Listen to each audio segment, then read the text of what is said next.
Okay, we are now going to look at the game Color Code. And Color Code is a favorite of the students, but as we get started with it, I've got one of my students who's going to help demonstrate today some different levels. We actually found out that this was a really strong area where she is gifted in. And I have to actually thank her as well because when we do this, she came up with a great phrase that you'll learn about being able to see the pieces go together to be able to work in her mind. And you're going to see the importance of that. But with color code, you will see the board that that she has, and then you're going to see the book. And the book is first going to appear very easy. Don't let that deceive you because the book wants you to get used to actually playing with the pieces, getting used to the size of the pieces. I personally made the mistake of thinking it was too easy to begin with and jumped to the more advanced levels and found out I wasn't ready for them. So going slow and steady through them, don't skip a level just because it appears easy. And then there are different pieces. And I'm going to have you guys turn your camera just a little bit to show the pieces. And we've got different colors with orange and red and green, white, yellow, purple, a light blue. In the United States, we call that a Carolina blue.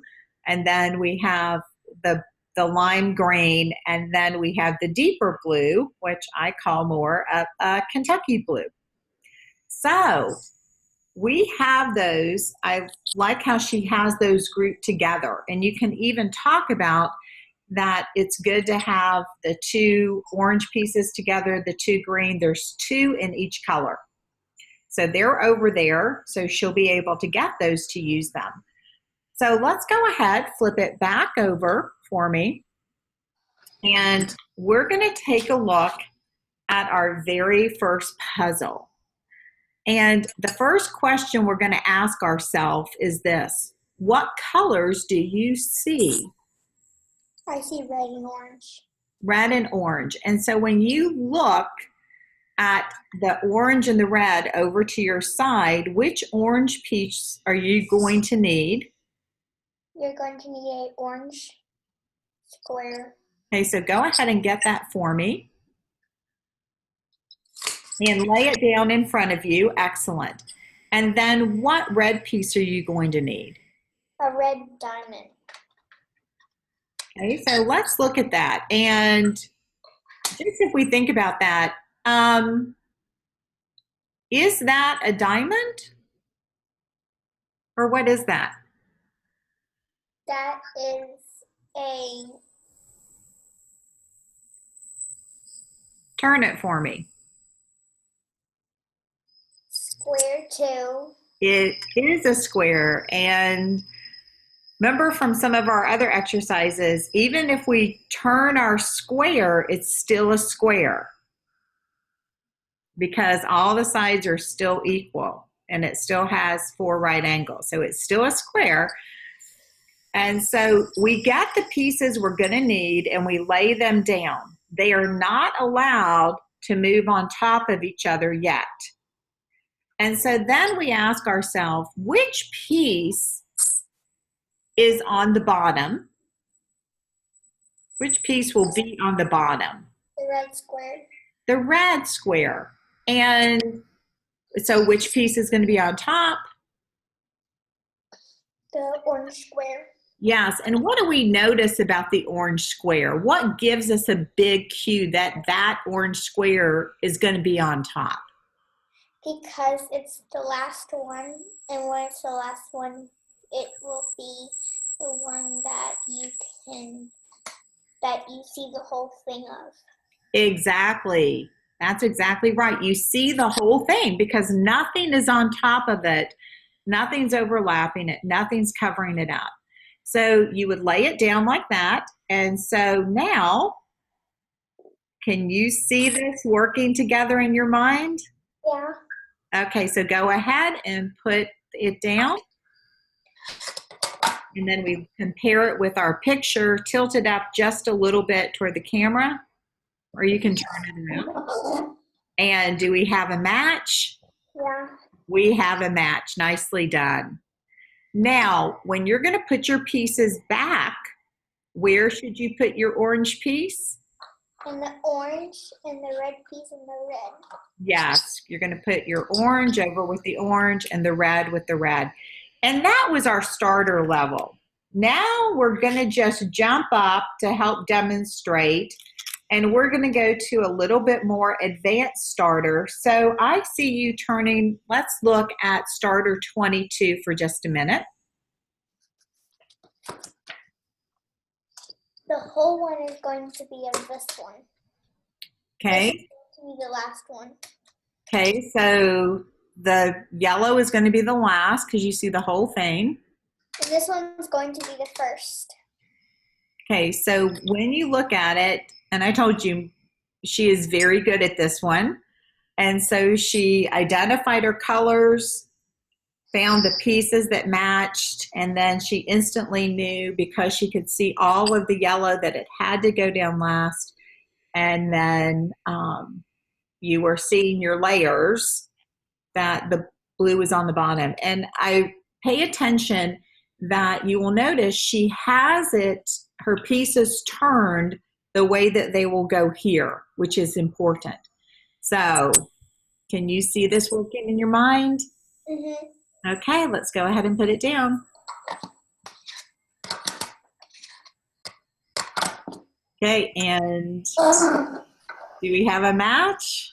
Yes. We do. You've got a match. Go ahead and put those over to... And we put the yellow on the yellow and the orange and the orange and the blue on the blue. Nicely done. Okay, and we are going to show you one in our junior today, and let's go ahead do one that is just a little tricky. Let's go over and go. I see you turning to page 32 for me.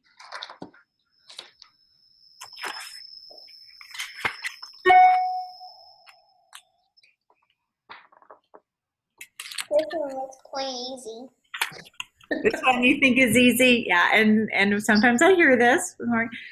So when you look at these, what colors do you see? This one goes last. This one goes next. And then we have our triangle that will go first. Okay, the lime green, because you see that under. You see your layers there. Okay, let's go. Can you see it working in your mind? Yes. Yes, go ahead. Okay, nicely done. Do we have a match? We have a match. Okay, and let's go ahead and put that one up. Okay, let's just try and see if we can get one where we have to stop and think a little bit. Let's see. I see us looking number 47. Let's try 47. And junior? Junior 47.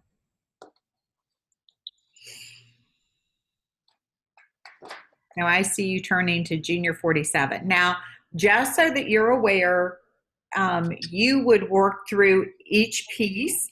The other thing I am going to tell you, no worries. They do have the answers in the back of the book. Okay, now, however, I will tell you that as they get more advanced, sometimes there are two different ways to put it down. So I really want you to be thinking about how it would go down yourself, because we want to strengthen you as a parent or teacher, you as the mediator. We want to strengthen your brain too. So we don't want you to look at the answers. We actually want you to be doing this as well. Okay, so one thing I noticed, and you may have seen this, is you were moving some pieces around, I think, as you were thinking through them. So can you talk me through how you made the decision of where to put which piece? Well, this, both of these could go, this one could go there or this one could go there. It doesn't really matter because the triangle is there and this one is right there too. And And this one is just completely blank. So I figured out that. Okay, so I love how you explained that, because she actually even was able to point up and to see, oh, I see all of the blue, I see all of the lime green triangle. So really either way would have been fine. She knew that neither one of them were covered up, and that, of course, some good logical thinking then says that lime green has to be on the bottom, and that's how it needs to be turned. So let's go ahead and put these down. And go ahead and turn. And we have a match. We do have a match. And one thing you'll learn is sometimes because of the dimensions, someone might look at it and say, well, that doesn't look exactly the same. If you got really far back from it, it would. But now you're seeing all the layers with it, which We could do this. you could do that. And sometimes that makes it's interesting. It's the same thing, but it actually even looks a little different, doesn't it? Yeah. It does, even though it's exactly the same thing. Okay. Thank you so much for demonstrating with those. We will, you'll actually get to see her do some more of these in future videos, but I don't want to get too advanced in the levels yet for you. But it's just a great one to do. Doing just one a day can be fine. Sometimes you might do two. There are 100 of these in yours. The most important thing is that you never let the student move them around in their hands, because then they're not going to be doing that, what we call visual transporting, of moving those pieces together in their mind. And otherwise, it's a lot of trial and error, and then they don't really know how they got there. So thank you for demonstrating today.